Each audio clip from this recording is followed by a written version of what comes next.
It's spring 2019 and I'm stood in a very, very young crop of quinoa here. So this was drilled around 10 days ago and I'm here just to do a really basic assessment of establishment. So establishment is essentially how many plants of quinoa do we have per square metre.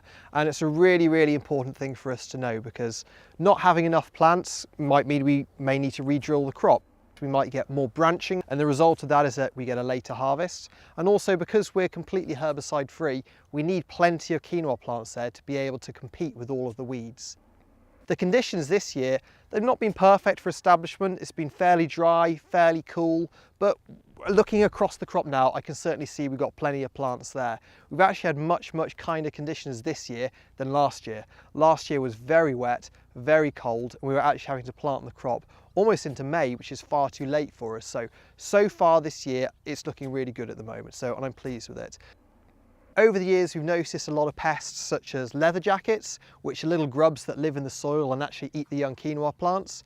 We get flea beetle, which we're starting to see a lot more of this year as well. And they come and they just put little holes in the leaves that reduce the vigour of the crop. But funnily enough, one of our biggest pests in this field specifically is rabbits. They come in from the hedgerows, they start to eat the young quinoa plants, and they can really quickly actually reduce the plant population down to something that makes it quite difficult to grow the crop. For us, they can actually lead to a lot of reduction in yield potentially, so that's just one thing here we're having to look out for.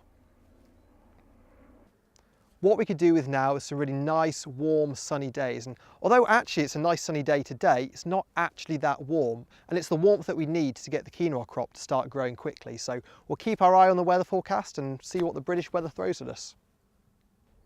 This crop currently is at what we call the cotyledon stage, and we're just waiting for it to start producing its first true leaves.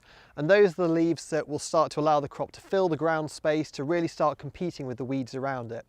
And it's a period of very, very high nutrient demand from the crop. So we're soon going to be getting the balance of the fertiliser onto this crop that it's due, and that will give it the very best shot at growing in a very healthy and vigorous manner.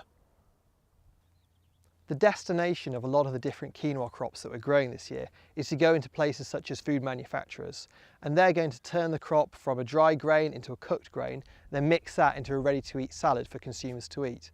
Also, we're now starting to do a lot more with supermarket owned brands where we provide the dry grain and they co-pack that down into their own brand. Excitingly, we're now actually managing to do a lot more of the British Quinoa Company branded products that are starting to appear on the supermarket shelves under our own brand, which is really exciting. Over the past 5 years, we've seen some really nice growth in the consumption of British quinoa grains. And I think a lot of that has been fueled by both consumers and also food manufacturers alike, by recognising it as being a quality origin with a really good food safety standard. So that's where we're up to so far this season. And although it's quite early days yet, I'm feeling optimistic that we'll have a decent harvest this year. And we'll be back in a couple of months' time to check out how the crop's been performing over the summer.